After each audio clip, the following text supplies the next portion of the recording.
बैण दी पूरा लोर टमकदा ओ जदों नचे बैण दी पूरा लोर टमकदा ओ कैंडी विग बैण दी पूरा लोर टमकदा ओ जदों नचे बैण दी पूरा दी हंगामा ठुमकदा।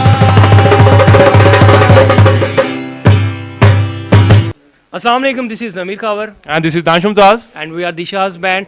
डी हंगामा को ज्वाइन कीजिएगा, लाइक कीजिएगा, कमेंट कीजिएगा, शेयर कीजिएगा and don't forget to subscribe. Thank you so much, love you. Thank you so much.